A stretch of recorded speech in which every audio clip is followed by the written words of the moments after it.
Talk Bomb. Book Club Shmook Club is brought to you by TalkBomb.com. It's a book review show where @Shillin Kristen and her brother @WillRogers2000 talk about books and whatever else they want. Subscribe on iTunes, Stitcher, or wherever you typically get your podcasts.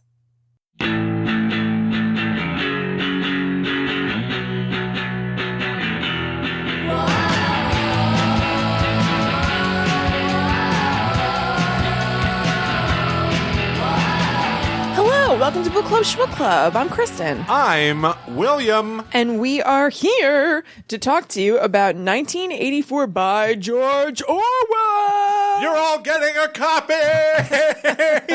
Look under your seats. Yeah. We snuck into your home and car. Oh, boy. Dystopian nightmare. Whew. In a dystopian nightmare. Yeah, totally. Apropos. Yeah, I guess maybe there's a little bit of a disclaimer that should be on this episode. Mm-hmm. Honestly, I feel like we should all be able to pull up our pants and just deal with it. But obviously, this is a highly political book. Yes. In a highly political era where even dummies like me, who previously have like a passing interest in politics every 4 years, now we're all obsessed and like glued to the screen and awaiting more news every day about something else going wrong. And even geniuses like me. Exactly. I'm in the same boat. Yeah, we've all caught up to Kristen. The great equalizer. Yes. Trump. So if you've had enough of Trump, this may not be the show for you. Yeah. Honestly, my thoughts on the book are not all passing through a spectrum of what's going on in the world right now, but obviously, but there are some definite parallels, obviously. Exactly. And also people are like talking about it a lot in the context of that. So yeah. I'm happy that we're reading this book regardless. But for sure, the like increased attention that this book has been getting in the past few months. Yeah. It's been like a bestseller. Yeah, it can't be ignored. Yeah, it's crazy. So I'm excited that we're reading it. I'm double excited that we're reading it now. I think I would have loved it any time. But I think that to read it in the current like social and political climate, it's something else. Yes. And so I think this is the right time and a fascinating book. Yeah, totally. Yeah. Your history with 1984. I wondered. Okay. I was not sure what my history was. I thought maybe this had been assigned in a class, right? It feels like it would have been. Seems like for most people it was. Yeah. Yeah. I don't think I ever read this book. So we have mentioned this before. It's come up before. I think, and it seems like a big coincidence, but you and I seem to have the same experience. So I think there has to be something to it. I think because we moved twice when I was 13 and 16 and Will was 10 and 13. I think weirdly, somehow, some really like standard issue books that are read in English class were missed out on by us. Like as though 1984 was going to be assigned after the time that I moved in St. Louis and had already been read by the time I moved to New Jersey. Yeah, so we just missed it. There are a bunch. I've never read The Great Gatsby. Like, there are a few things like that. Really? Yeah. I've read The Great Gatsby. No. I had to read Where the Red Fern Grows twice I did too. because of moving. God, that's horrible. It was awful. Ugh. I actually begged my teacher in whatever new school it was. I don't know if we had moved to Missouri or moved to New Jersey at the time. I had said, I just read this. Yeah, please don't Can I make not me. read this? Yeah. And she was like, no, you got to read it. I want it to be fresh in your mind. Ugh. I was like, dog death. It's always fresh in my mind. Yeah, it hasn't gone anywhere. Yeah, exactly. Ugh. Insane. But yeah, no, I had never read this book for sure because there are enough sort of like mystery novel, sort of classic setups and exposés that I think I would have remembered. Yeah, the events it seems of this memorable. book had I read it.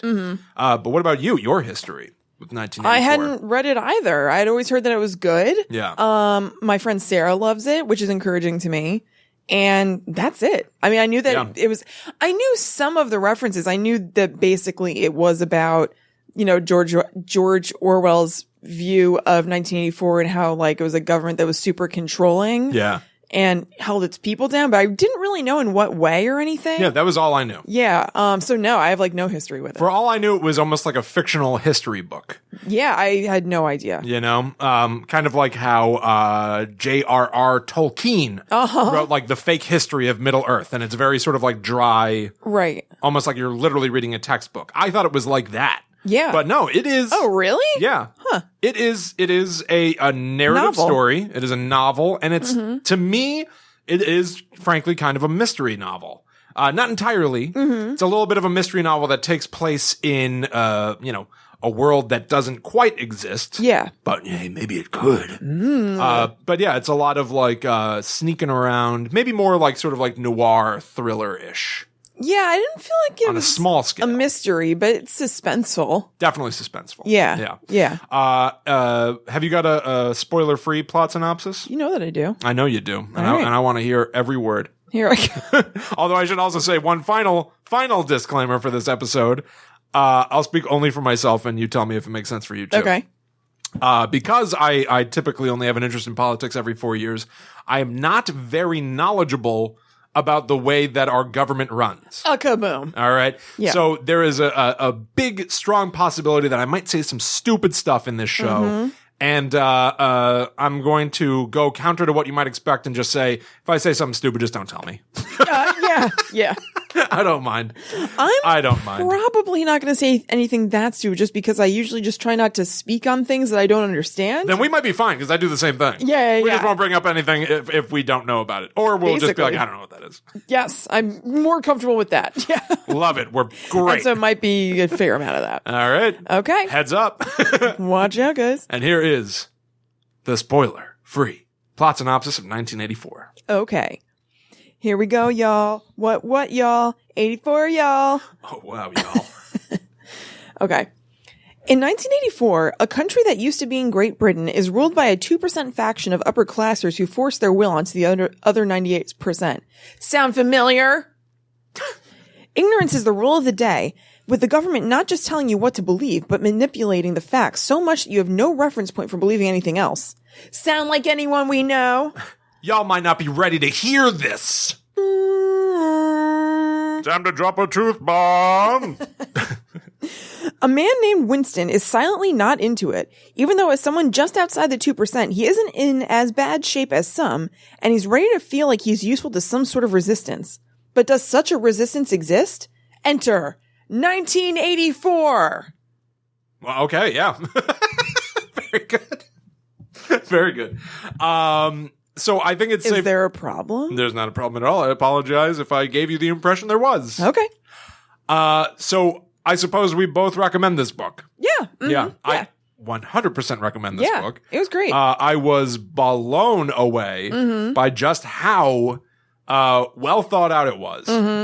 Honestly, it is pretty amazing. The reason that I've been referring to it as a mystery book is because as the story goes on, I felt myself asking more and more questions about like, is this the way the world operates? Like we're being told this, but it seems like the opposite might be true, but I don't know. And then there are occasionally these sort of revelations that give you a peek behind the curtain. And the more I asked questions, the more I felt my questions. The deeper you got in. The deeper I got in, and the more I felt my questions were actually answered. Or I was given the tools to sort of like make inferences the longer that I went on about how these characters relate to each other. Yeah. And the lies that everyone tells and the things that people believe.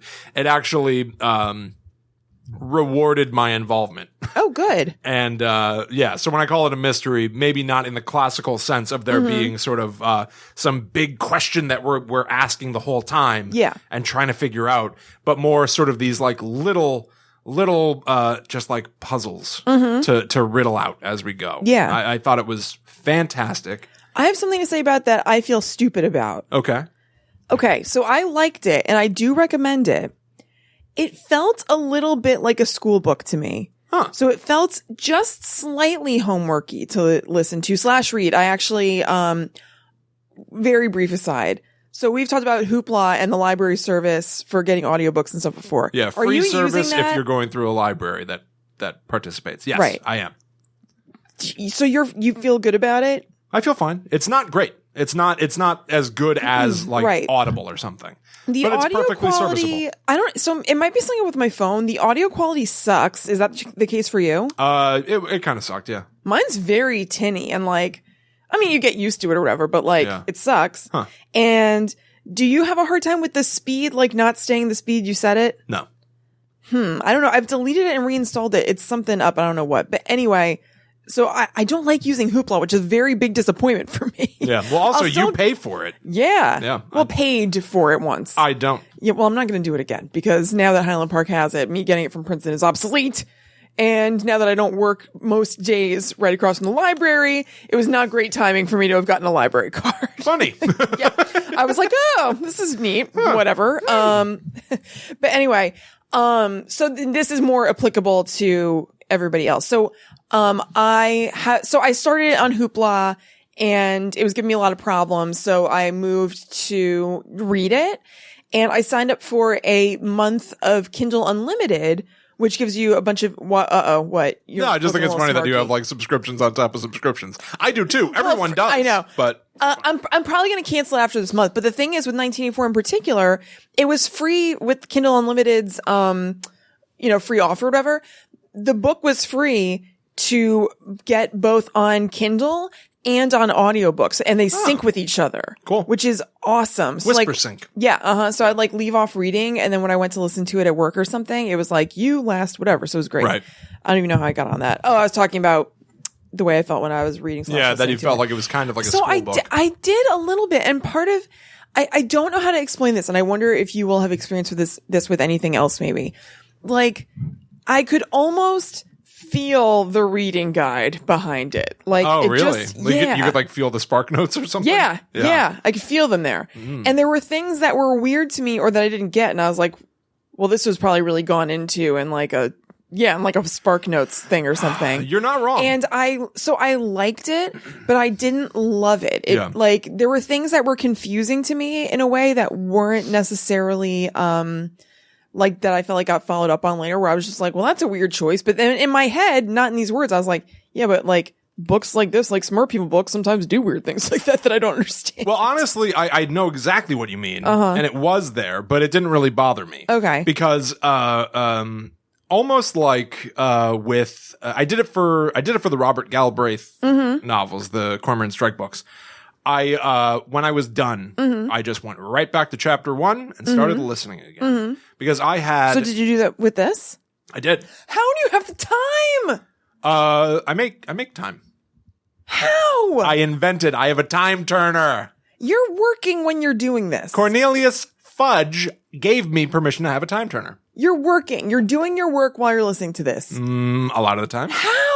Because I'm a genius. How do you accomplish? Anyway, I can't do it. I actually tried. I on principle don't think it's a great idea because I think it fries your brain a little bit. But I was like, you know what, Kristen? People do this. Be a normal person. Try. And I was like, I don't know. couldn't do it. I don't really have a problem.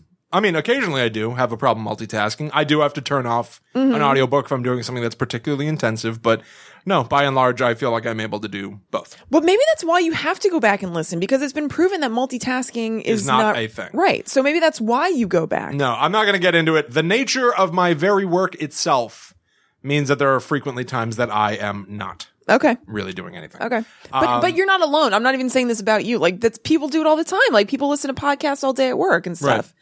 I can't pay attention to both at the same time. Yeah, I don't know. Anyway. I mean, it's almost like skim reading, right? Like if you read fast, you're not really poring over each and every word, but you're getting the broad strokes. Maybe it's something akin to that. I guess it is. That bothers me too, though. I don't know. I need to be all in on things. Yeah, fair enough.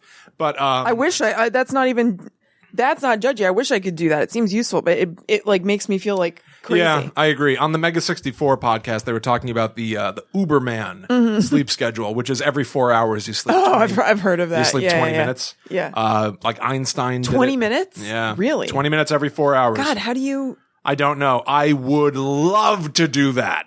I would love to try that. I don't know if I would be able to sleep for 20 minutes. There's no way I could. There's no way. I will never attempt it because I know that it would be impossible for me. I would love it if I could only sleep for, what would that be? An hour and 20 minutes a day? No. 6? I've whatever, actually... hour and a half? I don't know a ton about that. I know we're diverting, but why is that okay? It's evidently keeping you running on fumes. That doesn't the seem good, equivalent amount at all times. But is the equivalent amount shitty, kind of? I think so. Yeah. Oh, that's not very appealing. I don't know. So I also was one of read them doing that? No. Oh. No, they were just talking about it. Yeah. I also read in a Batman comic that Bruce Wayne trained his body to take 2 hours of sleep and make it the equivalent of 8 hours of sleep. I would also love that. That'd be great.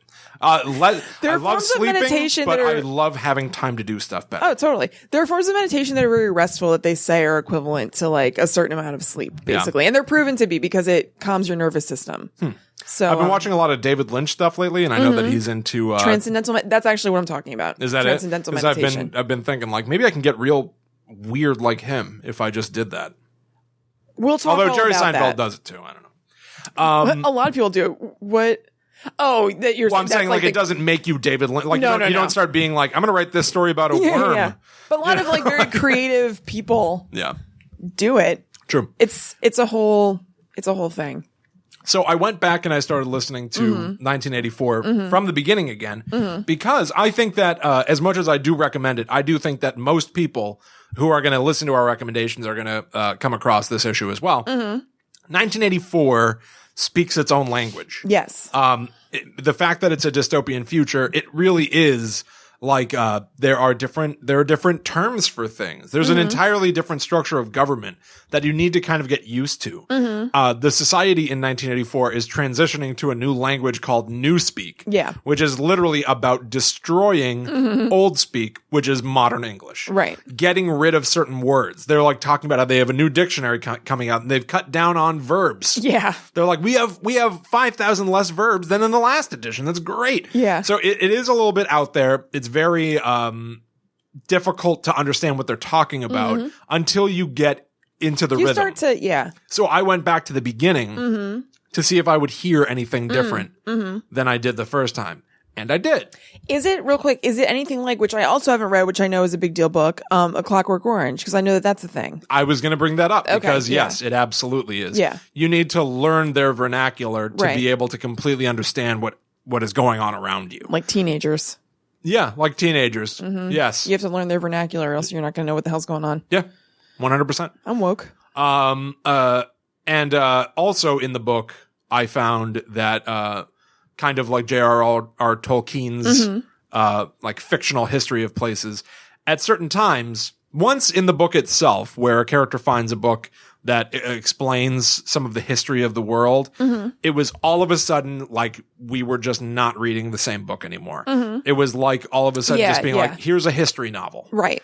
And I found that to be a little disappointing. It was interesting in the sense that I was at that point pretty eager to learn as much as I could about the world. Totally. But the way that it was presented was literally as dry as if you just picked up a history textbook and just picked a random page and started reading. It took me out of it a little bit rather than making me feel like I was more part of the world. I started wishing that this segment would be over and that maybe characters would discover like talk something about what they've read or something, so it gives it a little bit more personality. Literally one character says to another, just read that book to me. And they do. Right.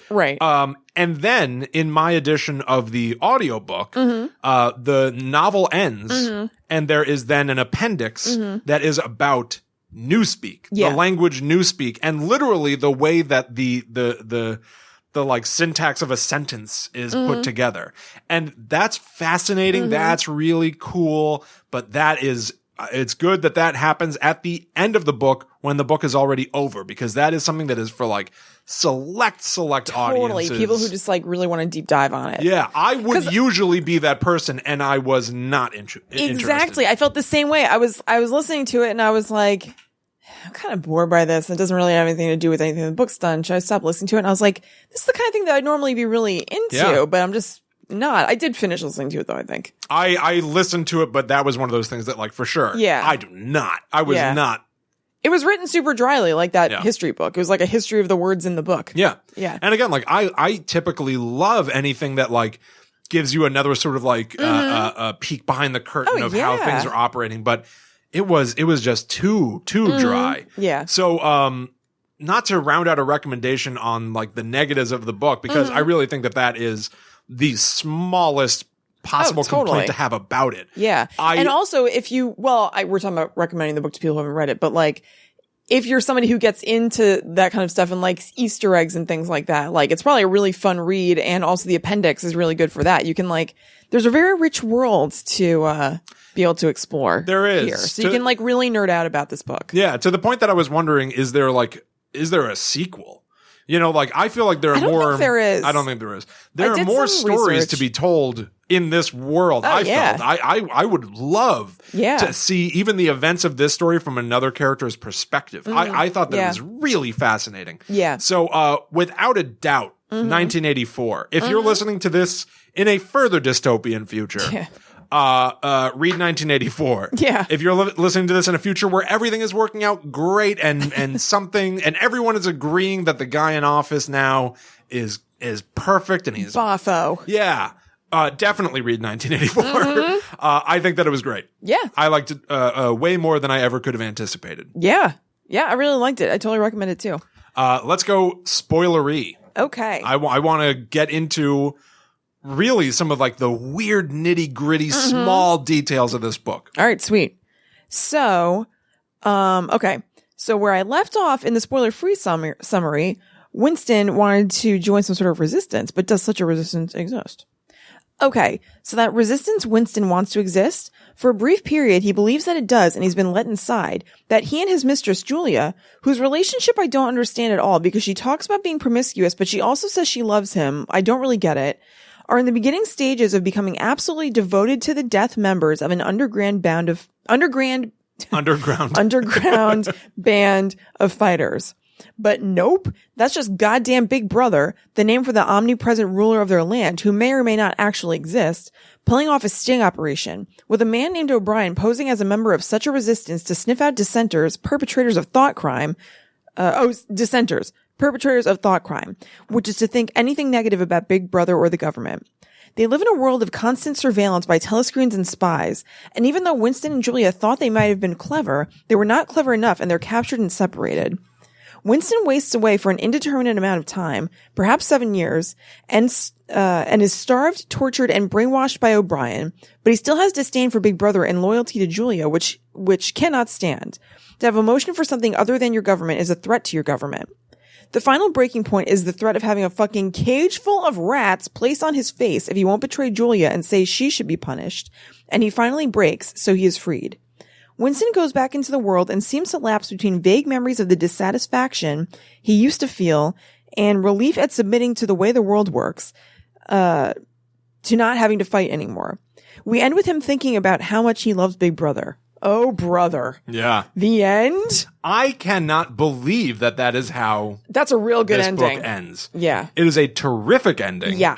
I thought that he must die, or I really thought at a certain this point. This book was very surprising to me. I did not think it was going to go the ways that it went at all. So I was holding back a little bit about why I was classifying it as a mystery. Yep. And then I tried to be a little coy with it because I didn't want to give anybody who was listening to the non-spoilery side a sort of glimpse at what I was talking about. Right. But really, the fact that Winston is a man who obviously does not agree with the world that he's living in. He doesn't feel like he's part of this like horrible like totalitarian like everybody's being watched, the surveillance is insane world. He doesn't believe that he belongs here. Yeah. And he wishes, honestly, at some points he wishes that it was just over, and he wishes that he could join a resistance. Yeah. Then he accidentally falls in love with someone. Like part. Were you confused by this relationship at all from her end? No. When you said that it's confusing because she's described as being promiscuous, but she loves him. No. So I didn't really write that quite right, because you could be promiscuous and still love somebody, obviously. But there are a few things about their relationship that I don't understand. Where is his wife? He wanted to murder her once. And then they just stopped. They're just kind of separated. They're just not really. Okay, so they're not. Okay, they're not with each other, because he was saying that they could be together if it wasn't for his wife. Sometimes I was like, "Where the fuck is your wife? I've never seen you together except for in him describing being with her." On the books, he's married. I think that's what it is. Okay, gotcha. There's no law in this world. One of the weird things is that like when they talk about like the thought police and stuff, it's not having a policeman walking down the street. There are secret people who are undercover, but they're actually the thought police. Yeah, just crazy. I think that it's very easy to quote unquote get away with something like not living with your like spouse. Right. Because no one's really enforcing rules. Okay. Until you dissent from the society. Okay, gotcha.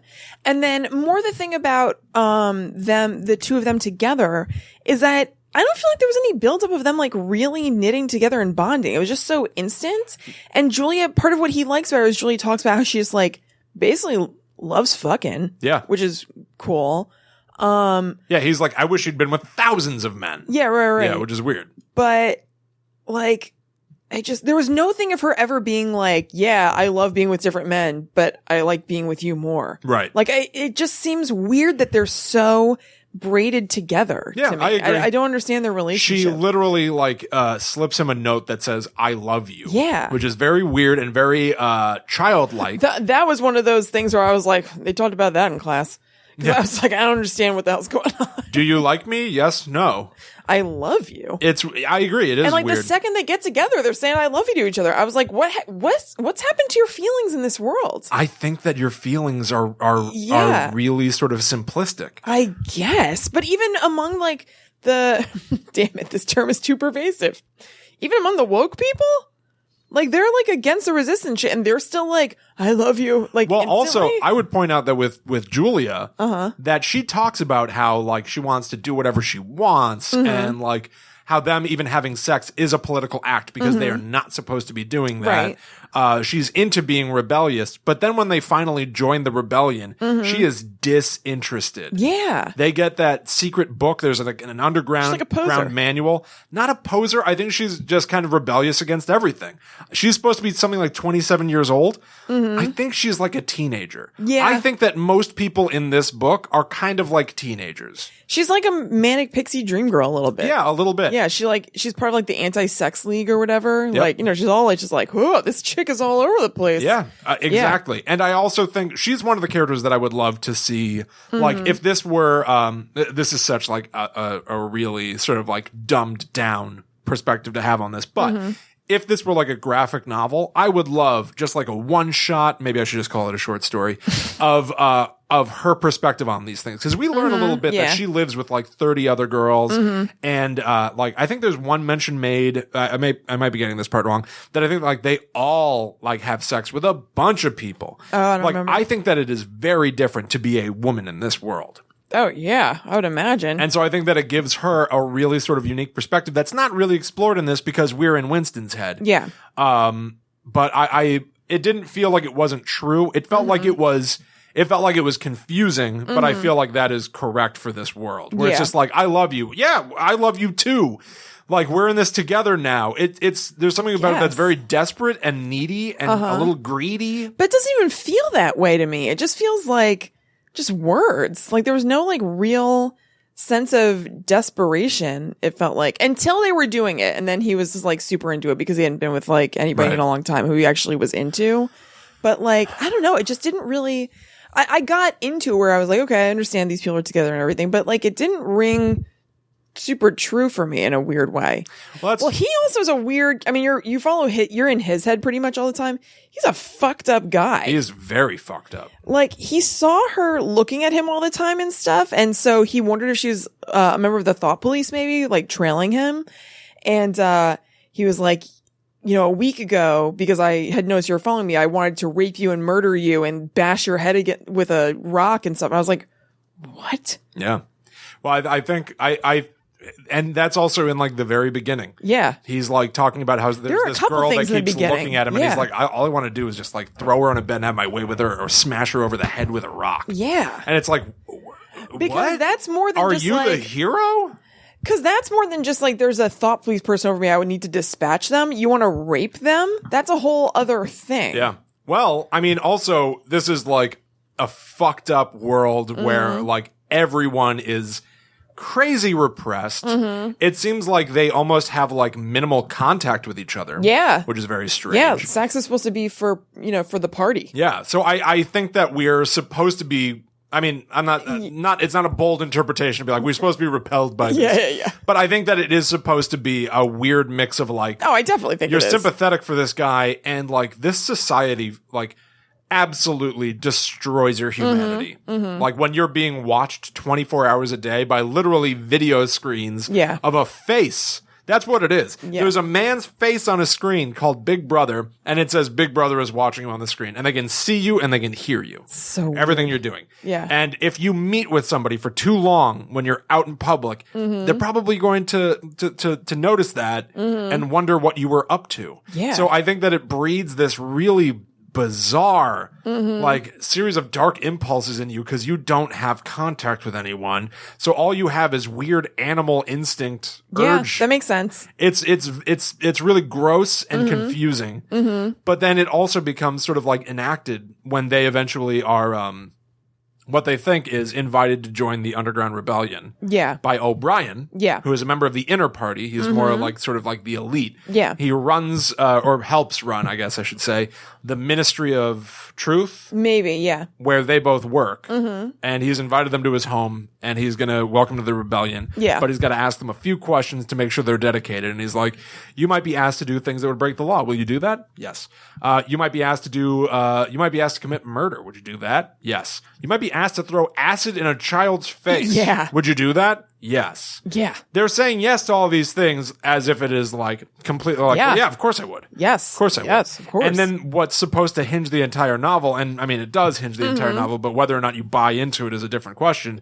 Would you, if you were stationed away from each other, Winston and Julia, would you do that? No.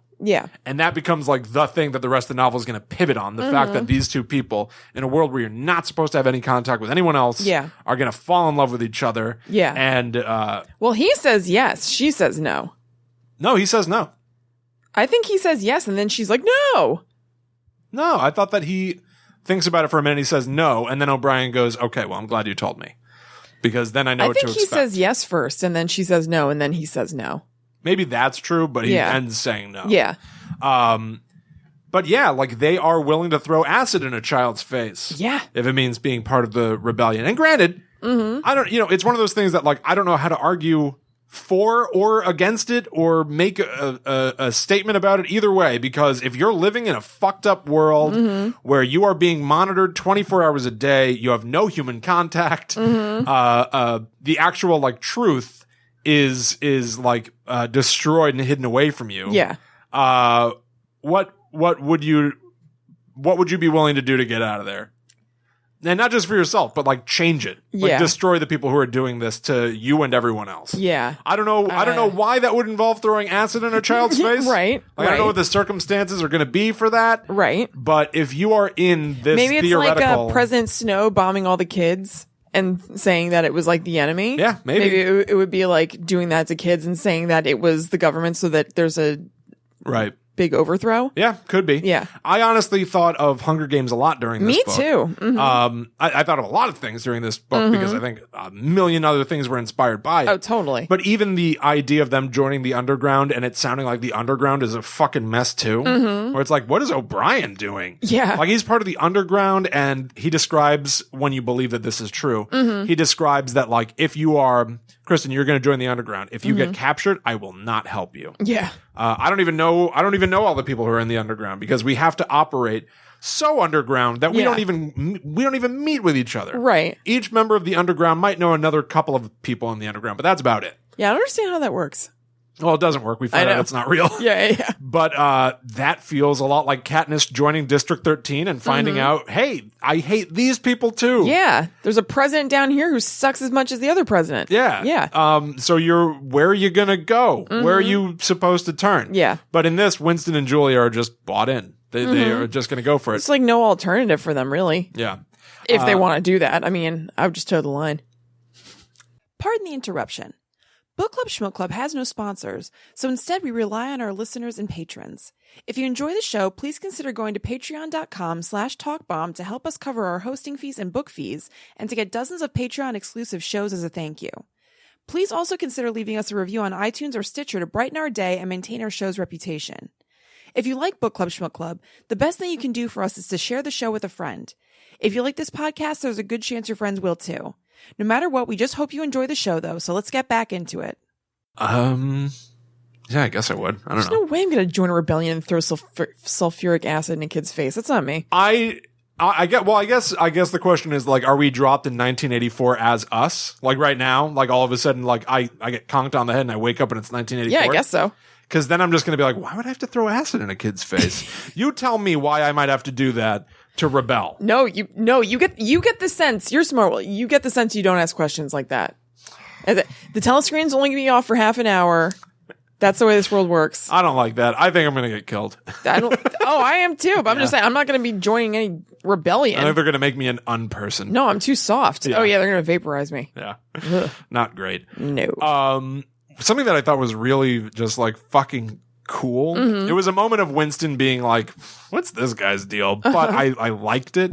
There's a guy who also works at the Ministry of Truth named Sim. And Sim is the guy who is like, yo, I'm working on getting rid of nouns right now. Is like, let's talk about the word true. Why do you need to have the word that's the opposite of true? False. You don't need to have that. I think the example was good. Yeah. You have good. Why would you need the word bad? You can just say ungood. Yeah. You just modify the word good to mean super good. Yeah. Why do you need the word amazing? You can just say super good. So all got a point. Yeah. As all you need is an adjective and a noun. I'm going to get rid of so many nouns. I'm going to destroy them. I can't wait to destroy them. Yeah. And so you're listening to somebody who, like, at times the book feels like it is so on the nose, satirical and political that you're just kind of like, wow, that's pretty like, I can't believe there's a character boasting about being able to destroy words. Yeah. But then Winston is talking to Sim, who you feel like is so bought into this way of government that you're like, because it's because of sickos like him that this whole thing's gonna like work. Sim, dudes like Sim are keeping people like Winston down, right? And then Winston thinks to himself, they're going to take Sim away. They're going to kill Sim. He will go missing soon because he is too smart for this world, and that is really interesting, and it proves to be true. Yeah, totally. They want people dumb and docile. Even if you are actively working you're too useful. Yeah, you're too useful, dude. We gotta kill you, Sim. That could get used some other way that we can't control. That is so much more startlingly, alarmingly bleak than so much other stuff that happens, where it's just like, even if you're sycophantically a fan of Big Brother. Yep, totally. You're too intelligent. Fuck you, Sim. Yeah, there's like no way that you can win unless you're just like quiet and keep your head down. But even then, there was that guy who went to jail because in his sleep, apparently, he said down with Big Brother. Thought crime. Yeah. Which I did not realize that was, I watched the documentary Thought Crimes about the cannibal cop. I didn't know it had anything to do with 1984. There are so many things I did not know had anything to do with 1984. I had no clue. 2 + 2 = 5. I thought Big Brother was just like a concept. I don't think I knew that it was from 1984. I knew that Big Brother was a concept from 1984, but I didn't know that it was like it was like the thing on which this pivoted. I almost thought that it was maybe just kind of like, we're all being watched and whatever. But it's like about, which makes sense, right? About Big Brother. I didn't know. It's funny that there's a reality show. I know, which like makes hosted it like by Julie Chen. A playful concept. I know. Why don't we watch all these people? We're so Big Brother. Weird. Well, it's surveillance. It's 24-hour surveillance. Yeah. Like even when the show's not on, you can like log on the website and just see them like sleeping and shit. It's really weird. It's really weird. I've actually never watched it before. Bet there's somebody who has it on 24 hours a day. Well, I know. Oh, definitely. Like the Truman Show. Yeah. It's a huge hit in the UK, and it's like a hit here. You know what's really gross in the Truman Show? I've never seen the Truman Show. Oh, that's right. Yeah. Oh, you're a fool. I think in school they were going to show the Truman Show like after we moved, and they'd already shown it. Yeah. They'd already shown it when we came in. Probably. Yeah. There's a middle-aged man who watches the Truman Show in the bath. Every time they show him, he's still in the bath, and like a month goes by. What is that guy doing? He just Maybe that's his nightly ritual. He takes a bath and watches the Truman Show, right? Truman Show's like Big Brother. I think it's on 24 hours a day. It's a channel. But every time they show the guy, that doesn't mean he was there in the bath the entire time. I'm going to pay attention. Can you see his fingers? Yeah, he has like a tray like over the tub. Like they make the case that he like spends a lot of time in that tub. Okay. I gotcha. Something wrong with that guy. Is he pruning? He must be. Yeah. I'll get it on Blu-ray and I'll check. Okay. I'll let you know. Yeah. I'll definitely do this. Yeah, but even like what are some of the things that 1984 like made you think of in pop culture? Mainly the Hunger Games That documentary, Thought Crimes. This is one. I was What do you hoping that have? you would say one in particular, but I don't. You're probably the wrong person to say it. What is it? The Matrix. Yeah. So much. Really? The Matrix. I make this look good. I just threw a knife at William. And I dodged this. We can see it going through the air. Watch me dodge this.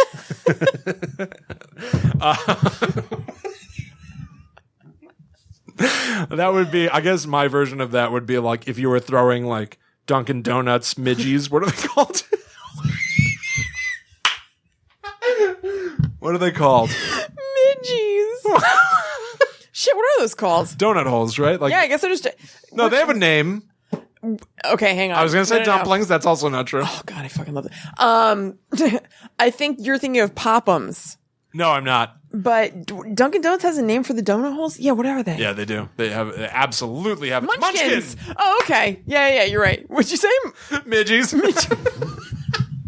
But mine would be you throw, fuck it, it's a midgie now. You throw a midgie at me, and then I have to do that back bend to catch it in my mouth.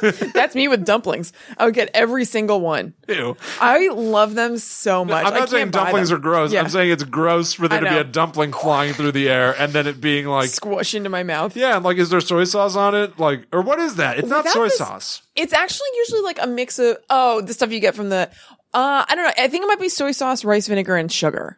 Oh, okay. So When I do it okay. at home, I just do rice vinegar and soy sauce. I try to watch my sugar. Yeah, that's good. That's smart. That's Yeah. smart. But we were at Hong Kong supermarket yesterday and they have big boxes or big bags of dumplings. And I said, don't do it. Oh man, Don't do dumplings it. are great. I will eat that entire bag in like 2 days. Hell yeah. I love them. It's so good. It takes 2 seconds to do it in the microwave. They're just as good pretty much as if you did something else to them. Ugh. Okay. Anyway, they're like my favorite food. Yeah. You know what? Strike sandwiches from the record. My favorite food is dumplings. Wow. Bold. Yeah. Bold.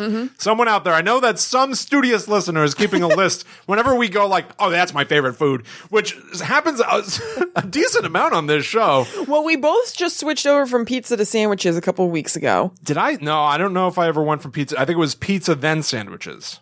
Oh, I switched. I switched from pizza to sandwiches. Right. And now sandwiches getting bumped to number 2 for dumplings. Right. I don't flip flop nearly as much as you do. I'm pretty steadfast in my love for pizza. It's, it's good, but it's no dumpling. It's not good. It's great. It's no gyoza. It's not. It's great. So the Matrix Yeah. was very obviously a play on 1984. I already knew that. I already there are some broad stroke things that are just like this isn't a broad stroke. I guess this is really like minute Easter egg. How Winston looks just like Neo. How Winston Exactly wear those like sunglasses. Neo. Yeah, both Neo. When Neo says "I make this look good," it's because Winston in this says "I make this look good." Yeah. Neither of them say that. I was gonna say, yeah. It just occurred to me. I've seen The Matrix. I was intentionally saying that because that's what Will Smith says in Men in Black, Oh, and yeah. then I did some double think to myself and thought that it was correct that Neo does say that, but he doesn't, and I know that he doesn't. But But you I know also that he looks good. I also know that he does. Yeah. So Neo lives in apartment 101. Which is room 101 from 1984. Oh, okay, Which yeah. contains the most horrible thing in the world. Right. Which is your greatest Neo, fear. your greatest fear. Which is Keanu Reeves Yeah. as a computer hacker of some sort. Yeah. So he lives, Neo, in a world that is obviously it's run by machines. It is a fake world. Humanity is kept down. He eventually returns to the source. I'm going kind of deep cuts because I'm getting into sequels here too. Yeah. He returns to the source in the second movie where he meets the architect, who's the guy that designs all this shit, which is kind of like Winston meeting O'Brien when he's revealed to actually be part of the team that is like pretending to be the underground to trap people like Winston. Yeah. Neo is given a choice to either like destroy the Matrix or keep it running. He chooses to destroy it. And then even in the third movie, when he does, quote unquote, destroy the Matrix, a new Matrix is built. Quick question. Which seems to continue the cycle of human slavery, from what I can tell. So as you get out of the system, How does the system still repairs itself. You cannot get out. Right. What did Neo do to keep, how was he making the Matrix? Like, why was it up to Neo to destroy it or not? Because he is the one. Oh, right. Okay. He is the anomaly.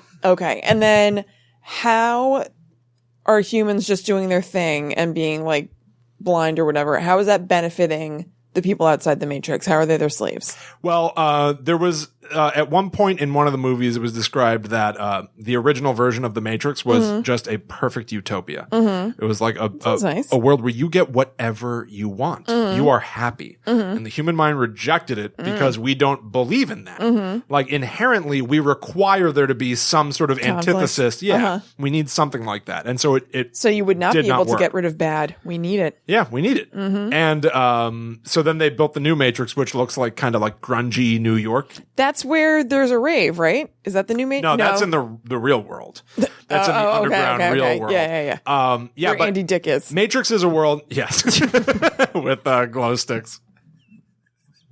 From the VMAs from like a really long time ago. Which we have watched so many times. Oh my God. Sean William Scott was hosting the VMAs with Justin Timberlake. Do yourself a favor. Look it up. I wonder if that holds up. It's probably great. I bet it does. Wet Willie, Mr. Anderson. That's so funny. He's just like totally deadpan, like not playing for big laugh. He's just like, no, like as if you were trying to get away from anything, which is what makes it funny. We should do a commentary track for every MTV Movie Awards intro. Oh, I'd be more than happy. That sounds great. Fuck. Matrix is a world where the more questions you ask, it kind of falls apart. Where you're just like, well, wait a minute. Yeah. Do people get old and die in here? Do people go to work? Do people fall in love with each other? What's happening? Yeah. But I felt like 1984, every time that I asked a question, it was like, well, no, they're probably, the reason this story is I'm big on like, why are we telling this story now? It seems like 1984, this world has been going on for no one knows how long. Even when Winston is writing in his diary and he's like, it's April 4th, 1984. He's like, well, I think it is. Yeah. I don't know. Which, by the way, also in the Matrix, they go like, you think it's the year 1999, but it's probably closer to 2999 or whatever it was. But he doesn't know the real date because the government lies to you all the time. Yeah. They actually will redact previously printed information and drop it down memory holes. Yeah, that's fucking awesome. So fucking cool. Yeah. Where it's literally just like a slot in the floor. You drop it and there's an incinerator down there. It destroys any evidence of any contradictory information to what they're currently saying is the story. Yes. So he doesn't know what the date is. He doesn't know what's going on. 1984 has been happening for who knows how long. Yeah. The reason we're telling this story, I thought it has to be because of Winston. Something happens to Winston. Right. Does Winston manage to become part of I thought maybe I was anticipating some form of twist. I thought maybe somehow he gets welcomed to join the people that are subjugating humanity. He becomes part of the Big Brother team, whatever. Maybe he is martyred. Yeah. But something that he does sets wheels in motion that suggests someone in the future will find his diary or pick up where Winston left off. Like, why now?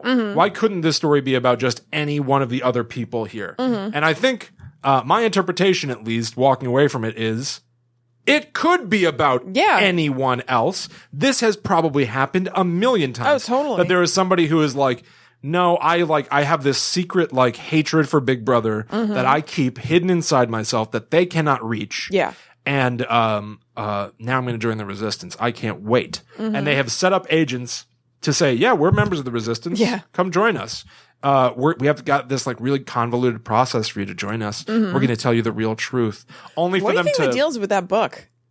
I love that. Yeah. I love that book that O'Brien says was written, and it's the real story of history and the government and how the world became the way it is. And when you read it again, that's the part that I felt got really dry, maybe a little too dry. But the concept of it is really cool. Absolutely cool. And then we find out O'Brien wrote it himself. Yeah. I took it as fact. Right? Didn't you? You had to. Totally. You have no reason not to take it as fact. Yeah, of course. And then to find out that it was planted, it told me one of two things. Yeah. One, it might still be true. That's what I'm asking when I say, what's the deal with the book? Like, is that the truth, or would that be tipping your hand too much to people who, even though you know you're going to fuck with them and brainwash them, you don't want them to even have that kind of information? I think the key is this. When Winston finishes reading the book, he thinks to himself that reading the book did not tell him anything he did not already know. Right. The book is deliberately written to give you just enough pieces that feel like they confirm your theories about the world. Oh, that makes sense. Right? Yeah. So that it's confirmation bias. You were right. You were right about all of this. Yeah. And then that's the further torture totally. of them to take that apart and say, I wrote that. You did not learn anything. Right. You thought you were so smart. And even and let's even assume that it is true. Yeah. Let's assume that they're not forcibly just trying to be like, all of your preconceived notions are true to harm you. They're just flat out telling you the truth. I feel like that is the sort of like sadistic measure of giving you something that's real to take it away. Totally. Which is really fascinating. Did you have any part of you that wondered when O'Brien, like they go to O'Brien's house and he's able to turn off his Big Brother screen? Yeah. And he has a secret servant who is like, you don't have to pretend to be a servant anymore. Right Yeah. now. You can sit with us and we'll talk about this. Yeah. And he's like, we only have a half hour. We can only turn off the screen for a half hour or they'll start to suspect. Was there any part of you that thought anything other than this guy's a member of the resistance and he's helping Winston and Julia right now? So weirdly, I thought that more earlier in the book when Winston was just thinking things about O'Brien and wondering if he was part of the resistance. I was like, I feel like the guy who he thinks is part of the resistance is going to be a double agent sort of dude. Yeah. But then when they went there, no, I was like, oh, this is where this book is going. Yeah. Yeah. That's absolutely what I thought. Yeah. Especially because the book is presented in parts. I thought that, so part one was all about. Because it would be interesting to see you've already gotten to know, like, what the world on the outside is. Like, it would make sense to then see the underground. Yeah. 100% part of it. So absolutely. no, I totally thought he was. Especially because in part one, Winston is on his own. He is like quietly rebellious. He just hates his life and he hates everything going on around him. Part two, he falls in love with Julia. And all of a sudden their interests sort of pivot. Before he was like going to shops and like looking at some of these artifacts that were from like a bygone era, from like our history, what it would be, or, you know, like the real world that existed before it crumbled and being fascinated by them. And then he falls in love with Julia and he stops doing that. So I was like, oh, so this is almost, she is almost maybe a plant to get his mind off of those other things because all of a sudden he was very focused on her. Yeah. And then I realized, she's going to be. Yeah, I was initially suspicious of her. Yeah, for sure. And then I was like, okay, she's going to be weaponized against him because now he has something to lose. Right. Like, I think at a certain point, like, pretty quickly when they get together, he's like not as willing to take the risks that he was previously because now there's something more at stake. Right. Totally. So that was like kind of a dampening of his interest in rebelling. Yeah. But then ramping up to rebellion, I was like, holy shit, we're going to see the underground. Yeah. But then I realized that he was definitely going to get caught because O'Brien was like, if you get caught, no one's going to save you. And I was like, oh, he's definitely going to get caught. And instead of seeing what the underground is, we're going to see more of how the government works by going into what happens when you get thrown in jail. Yeah. And that ended up being what it was. But I didn't think that O'Brien was a fake. Yeah. I thought that he was real, and I was really excited. It threw me at first, even when he came to Winston, like at the jail and stuff. I was like, wait a second. Like I thought he was maybe doing something for him, and I was like, oh shit. Loved it. Yeah. I loved that O'Brien is. There are layers upon layers upon layers. Here's something. Yeah. Sim, the guy who's excited about destroying nouns, is going to definitely be taken away and become an unperson. He'll go missing because he's too intelligent for this world. O'Brien is so fucking smart. Yeah. Well, but he's like up there in it. He's part of it. How high up there is there to go? You know what I mean? 2% of people are in the inner party. Are they so inner that they're like... Yeah, I think they're infallible. See, that's another thing that I'm like, I would love. Yeah. I would love O'Brien's. I want to see their capital. I want O'Brien's story. Yeah. I want to know what that man does. Yeah, their capital. Yeah. I absolutely want to know all of that. I want to know all about it. When he had that servant who was going to get them whiskey, and he's like, you don't have to pretend to be a servant anymore. I was like, I know. Oh, probably because like being a homosexual in this world, I feel weird saying homosexual. You said it like dad. I'm dad's son. Homosexual. Being gay in this world is probably like completely like forbidden. It's probably a crime. Yeah. So they have this like facade of like, no, like he's my butler. Oh, I didn't think it was like a couple thing. I thought it was just like this guy's guys for some reason. Right, You know what yeah. I mean, for like being close to O'Brien or something so they can like plot shit. Right. Yeah. Now I wonder what the hell actually is going on. Because why does that guy have to pretend to be a servant all the time? Maybe he only has to pretend when they're trying to hook somebody in. Oh, maybe. Yeah, maybe. He's just like a normal dude in the, the inner like, party. inner party. And they were like, we have a couple of thought crimers coming in, Johnson, or whatever. And he's like, all right, I'll go get that little white napkin that I drape over my forearm. What if we just didn't pretend to have a butler? No! We must do it. It's integral to the plot. We must. And then also get me a sandwich or some dumplings. Clean that napkin and cut the crust off my sandwich. Throw that dumpling at me. You may as well. Practice dodging. Dodging into it. Lean into the dumpling. That's my philosophy. Lean into the dumpling. Lean in. To the dumpling. By Kristen R. Anderson. K.R. Anderson. That's what I'm going to go by if I write a book. Awesome. It's incredible. Like J.K. Rowling. Fully endorse it. Yeah. I'll help you. Thank you. So when Winston's being like tortured and shit at the end, there O'Brien says some of the coolest stuff I've ever heard. He's like, yeah. we're going to hollow you out, Winston. Yeah, holy moly. There's not going to be anything left. Like there's a big O'Brien's deal a made real about how like the one sick thing you mamma can't jamma. do, the one thing that that They big brother can't get in can't your do, head. can't get inside you. They can never get inside you. And even when Winston is being tortured endlessly for he doesn't know how long, he's in there so long that he loses like body weight. He loses teeth. He's been He in says there. that he feels like his thighs are finally getting to be about the circumference of his knees again. Yeah.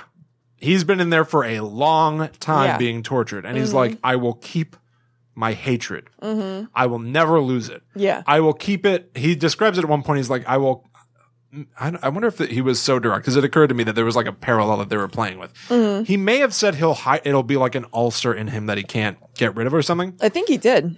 The whole book, he's talking about how, and it's gross, but he's talking about how he's got a varicose ulcer on his leg. Yeah. And that is like that is like the centralized, like little concentrated part of him that hates Big Brother. And he's going to keep that. He's going to keep that. And he can't. Yeah. He can't. Although I guess at the end with his double think, he simultaneously loves and hates Big Brother, but it indoctrinates him. It buys him in. Right. He and Julia betray each other, they say, because they put that fucking rat hat. Yeah.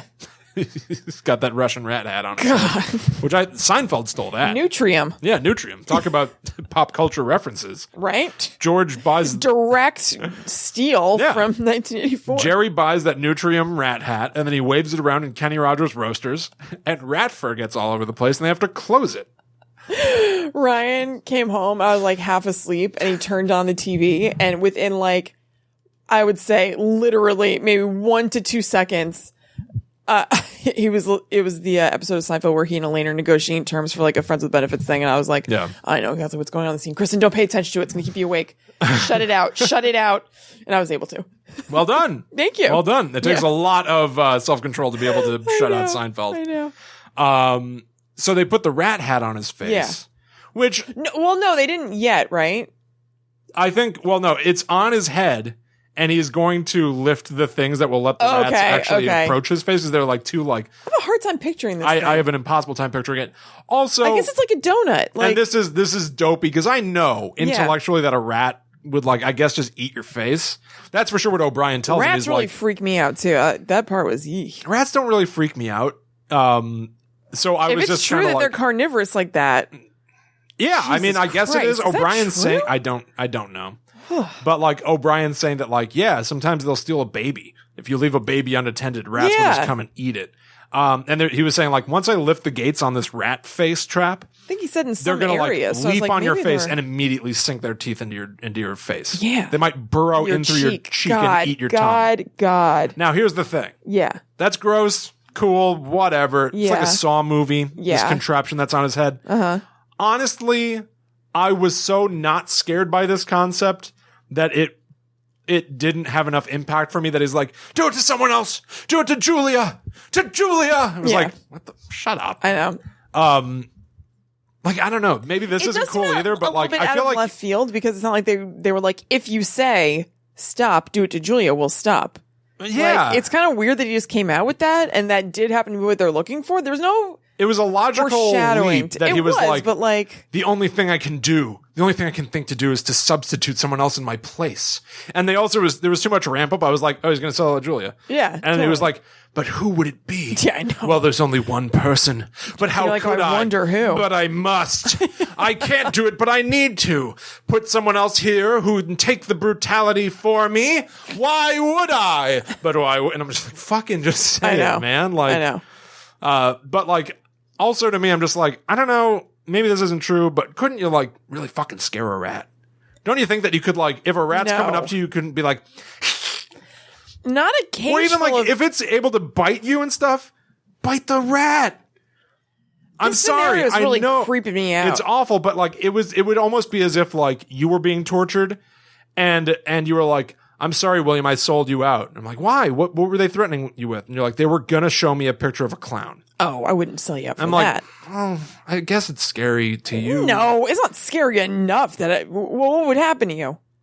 They would just show you the picture of the clown? You're fine. Oh, I'd sell you out in a second. I'd be like, this is it? You don't mind them. Yeah, that'd be no problem. I don't like it, but I don't hate it. Whatever. Yeah. Sell you out in a New York minute then. What's wrong with you, Chris? I'm going to put this cage on your head that might show you a picture of a clown. But anyway, no, I do not think that if there was a cage of rats on your head, you could scare them away from I don't know. eating you. It felt too silly. They're contained. It felt too silly. I felt like it really needed to be like more sort of like more Saw contraption-y. And it's part of, it was the 40s. There was something about it where it's like, I feel like something coming toward your eyeball or, more, it's a Clockwork Orange situation. Yeah. Right? Like at least, did you see the movie? Yeah, no. The contraption that's on his face. Yeah. Mm-hmm. There needed to be something that was like, there's some simplicity to it where it's just like, we're going to put this mask on your head and I lift this thing and there's a rat in it. But I feel like it was layered because they watched him so closely that they knew that he was fully freaked out by rats. Because he and Julia were together one day and there was a rat and he like freaked out. And she was like, you okay? Yeah. So like they monitor him so closely that they know his greatest fear. So I feel like it was a little bit of like a double whammy. They do some awesome shit in this book. Yeah. They're like, remember that one nightmare you had where this happens? Yeah. It's like, why the fuck do you know his nightmares? Yeah, totally. Like he's been being tortured for months, so maybe he just like started like just saying stuff. Yeah, maybe. He was talking in his sleep. Yeah. But the fact that O'Brien just casually goes like, it's like that nightmare you had, Winston. Yeah, Jesus Christ. It feels so much like they can get inside you. Yeah. And the point of the novel is they do get inside you. Right. No one gets out of this. No. Winston ends up as some guy drinking Victory gin over and over again. He's been let loose because he's no longer a threat. Yeah. He sometimes remembers that he hated Big Brother, but mostly he loves him. I don't get why they let him loose though. Because he's now just a functioning member of their society. Kind of. I mean, he still has some memories of, like if he wasn't I guess they thought he's fully brainwashed. Well, chew on this, dumb. He basically is, but I would also posit that he's there in case there's a young Winston out there walking around, looking at our Winston and being like, that sad old bastard. I won't be like him. He's so bought into it, he loves it. I'm going to rebel. And then he's going to meet O'Brien. Maybe. And O'Brien's going to be like, yeah, join the rebellion. Yeah. And then he's going to fucking catnip. get him. Yeah, for a rebellious teen. Yeah. Yeah. That could be. I love things like that. Yeah. That were like, I feel like every time I think of a thing, even if it's not explicitly said in the book, there is, to me, and maybe that's the kind of thing that like saying it to you or someone listening will be like, that's dumb. But to me, a lot of the things, like there's a plausible explanation that you can provide using the actual like text of the book to support your theory and make it just true. Yeah, totally. It is so good. Yeah. It is really good. Yeah, I honestly, I walked away from it wanting more. I went back to the beginning because I was excited to know the vocabulary and hear it and understand what they were talking about. It was very exciting that he talks about like knowing O'Brien in the beginning, which like to me, like I noted that there's a guy that runs the place or whatever, but it didn't mean as much to me until he's like, now I get it. He's talking about O'Brien and he's like, yeah, he's a big guy and he's like in really good shape, evidently. Yeah. And he's like, there's something about his character that like he just feels welcoming. Like I just want to talk to him. And I'm like, well, that's because like that's why that guy's put there. Totally. Because he's supposed to be inviting to people like you who are going to take a chance that you should not take. Right. I love that he and Julia find these like hidden places where they can't possibly have hidden a microphone. And they later find out they did hide a microphone there and a camera. Totally. They were being watched the whole time. It makes me wonder if those 1984 screens with the big face on it, that's like literally like he hides just like out of view so he can write in his diary and write thought crime type stuff. Right. If that's there so that you're focused on that screen, totally. I was thinking that that's what you have to hide from, not realizing there's a microphone in every corner of the room, a camera from every wall. Yeah. The intricacy of how they're watching you is so much more frightening at the end than it is at the beginning. And it was already scary at the beginning. Yeah. I loved this. Yeah. I loved it. Yeah. As far as, I guess maybe just to wrap it up, the reason that we're reading this is because it's a great book that is getting a ton of attention now with people buying it in the last couple of months. Do you feel like that is, to me, I still feel like as horrible as I think things are right now, as really sort of bleak as I see some of the things that are going on, I feel more optimistic than this novel, which I know that it's like, it's meant to be an exaggeration. It is sort of a parody of political fears. Yeah.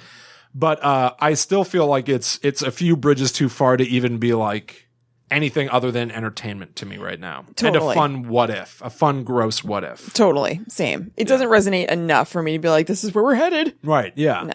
And I liked that there was a cool thing in it where I forget who says it. Maybe it was in the O'Brien fake manuscript or something, but it was talking about how like with the way that like TVs are in every home, which this was written in the 40s, like it gives Big Brother an opportunity to watch you. Yeah. It felt like it was very sort of like anti-proliferation of technology. And obviously, we all have smartphones. Yeah. They're in our pockets. There are common concerns about like, they're always on. Like like our phones are listening to us right now. I know that. Yeah. It just doesn't really bother me. Me neither. I'm not doing anything bad. I don't really care. Yeah. And I guess the counter argument is like, you don't have to not be doing anything bad to care. But like, I just don't care. I know. I just don't. Yeah. So it should feel more true now. And in some ways it does feel more true because like, I feel like George Orwell predicted very well. Yeah. How very Orwell. How extensive surveillance can be. Yeah, it's pretty crazy. It's really crazy. It's really impressive. Yeah. 70 years ago. Totally. This was written. But it doesn't punch me as much. Like I feel like everything is so much more about consumerism. Yeah. That I feel like a truly biting satire of our world would be something about like just being like, yeah, I'm going to buy that thing knowing full well it listens to me because I want it. Yeah. You know, but damn, it was it good. Yeah, it totally was. Yeah. All right. So that was 1984. Yeah. Next time, we are going to read a book that was recommended to me by one of my best friends, Katie Kelly. And also, I know Allie really likes this book. Yeah, it's one of Allie's favorite books. Yeah, it's called Everything Is Illuminated, and I've never read it, and I've never watched the movie. Yeah, I've never. No. But I know a lot of people really love it, so I'm glad that we're going to do this one. So am I. By Jonathan Safran Foer. Correct. Yes. Son of Princeton, right? Oh, is he? I think so. I don't know. I think he wrote some stuff on Chipotle cups. Ooh. I think so. Oh, that's where I know his work from. Yeah. Okay. Here's the description from Amazon. Everything Is Illuminated is Jonathan Safran Foer's best-selling novel of a search for the truth, the inspiration for the Liev Schreiber film starring Elijah Wood. This is really not well punctuated. There's like no periods here. Okay. A young man arrives in the Ukraine, clutching in his hand a tattered photograph. He is searching for the woman who 50 years ago saved his grandfather from the Nazis. Unfortunately, he is aided in his quest by Alex, a translator with an uncanny ability to mangle English into bizarre new forms, a blind, quote-unquote, old man haunted by memories of the war, and an undersexed guide dog named Sammy Davis Jr. Jr. Why am I reading these things when you are a trained voice actor? Why is there an undersexed dog? Is that what you said? Yeah. Yes. Is that what it was? Yes. All right, give it to me. What's going on? Should I just not read anything anymore? Now you're like a pro, and I stutter all the time. I mean, I'm not. I took 5 classes. You're more pro than me. I can't get through a sentence without being like a baby. An undersexed guide dog. I'm just going to take that sentence over, actually. He's aided in his quest by Alex, a translator with an uncanny ability to mangle English into bizarre new forms. a blind, quote-unquote, old man, haunted by memories of the war, and an undersexed guide dog named Sammy Davis Jr. Jr. What they're looking for seems elusive, a truth hidden behind veils of time, language, and the horrors of war. What they find turns all their worlds upside down. An astonishing feat of writing, hilariously funny and deeply serious, a gripping narrative. Extraordinary, the times... What? Yeah, see? This is horribly written. Yeah. One of the most impressive novel debuts of recent years. I guess they're trying to say, like, plot. Yeah, whatever. Yeah. They're trying to say the awards that it won.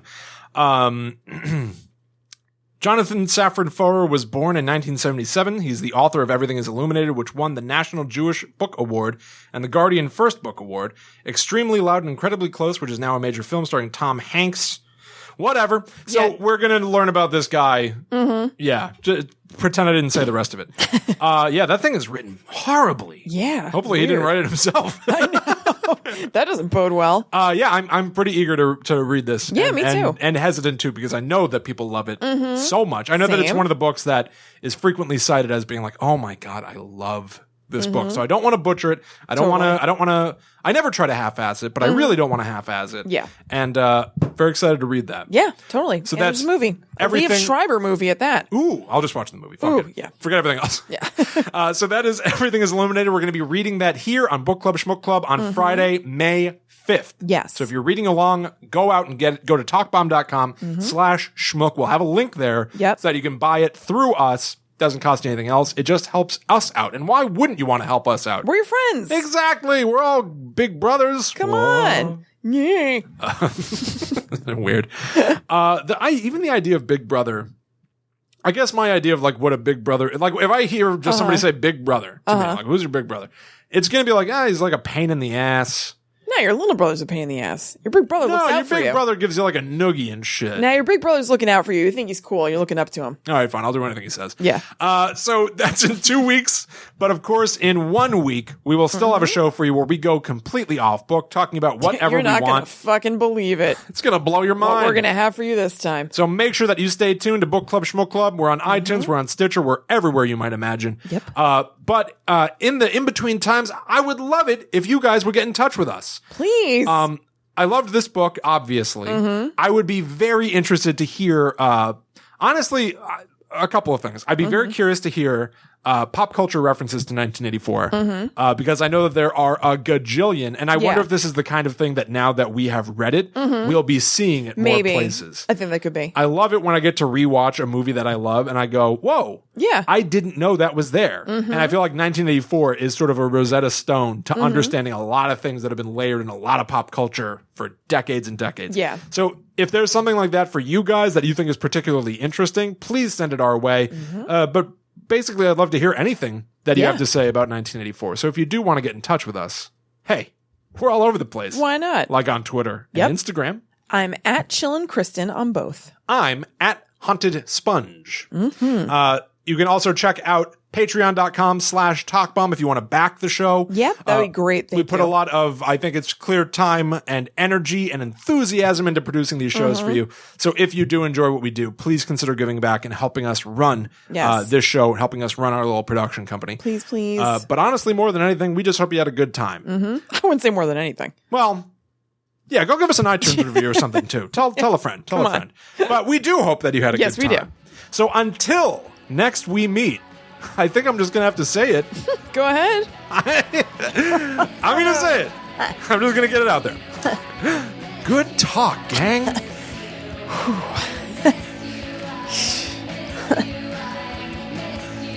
Meeting adjourned.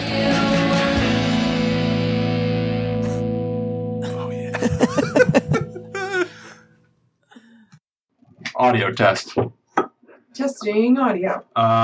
Least favorite movie. First movie that comes to mind that you just hate. White Chicks. I've never even seen it, though. That's what... Wow. All right. Well, that's a good one. Okay, but for you? House of a Thousand Corpses. Oh. It is the first movie I think of when I think of a shitty movie. Oh. It's horrible. I've never seen the whole thing, but I started to watch it and I really hated it. I think I've probably seen it a solid maybe 3 times. Why? Because I hate it. And some people love it. I know. So I I don't know. I have a hard time not trying something to find the good.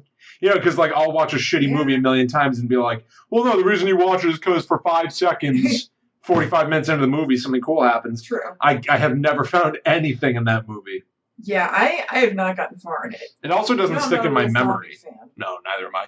But it also doesn't stick in my memory. Like, I can't tell you, even though I've seen it a few times. Yeah. I mean, I guess it's been many years now. Mm-hmm. But, like, I don't remember what happens in it Yeah. even. Like, I hate it so much. It, like, doesn't stay in my mind. None of us need to know. What's his other big one from that time? Devil's Rejects? Yes, thank you. Which people say is... Didn't you say that it was good? No. Or did you say it was better? No, you had a copy of it in your bedroom. Yeah, but I didn't watch it. I watched, like, the first, 5 minutes, and there was that clown guy, and I turned it off. Oh, all right, Yeah, that makes sense. I might have... Because I do remember what you're talking about. Yeah, maybe somebody told me that it was better. Yeah, you had, I think someone gave it to you to watch it. Yeah. Or something. Because I remember in your bedroom you had... like a DVD of it for years. Really? Yeah, I don't remember that, but I do time. remember it in my bedroom, living at home. Yeah, but no, I never watched it. I mean, I started to, and I was like, nope. It's a distasteful thing to have near you. It really? Yeah. Are you sure I had that in my bedroom for years? That's at least 1 year. Yeah. What? Yeah. Did it have the cover on it? Yeah. William, I think you're wrong. There's no I'm way. telling you because I thought it was really weird that you had it. There's no way I was living with that in my space. I'm not even kidding. No, you used to have a wicker cabinet in the corner. Oh. And there were movies in it. Yeah. Inside the wicker cabinet? Yeah. Why are you looking inside my wicker cabinet? Because you had a shitload of movies. It wasn't a cabinet, it was a trunk. Whatever. So that means you had to go inside. No, it was a drawer. It was a drawer. No, it was a trunk. Fuck you. Fuck you. So you were rooting around in my little wicker trunk thing? No. You had movies in there. You had a mall rat. Yeah, and it's closed. It's a trunk. You were a mall rat. You're a mall rat. You're a rat. Dirty rat. Dirty rat. Keep dirty rats on your face. No, but it can whoop ass. All right, second sound test because that sucked. Yeah. Best movie that's ever been made. Oh shit! I have a hard time with this. I mean, it doesn't have to be your favorite movie. Like I have one that comes to mind that I don't think I've ever seen. Oh, like a quality. Yeah, like what's the best movie that anyone ever made? By reputation. Like Casablanca? Damn. All Is that what you thought? No, I thought of Sound of Music. Oh, yeah, that's a good one too. All right. Yeah. Hey guys, do you like Talk Bomb? We could really use your support. Please go to patreon.com/talkbomb where you can donate to us monthly. In doing so, you will get for yourself a bunch of bonus shows just as a thank you. You can also find us on all social media accounts under the username TalkBomb. So that's Twitter, Facebook, Instagram, and Snapchat. Following us online is a great way for you to stay up to date on what we're working on for TalkBomb. One of the best things you can do for our network is to review this show on iTunes, Stitcher, or whatever platform you listen to us on. Positive reviews help us grow and help new listeners find us. But more than anything, thank you for listening to the show. We hope you enjoyed it, and we'll see you at TalkBomb.com.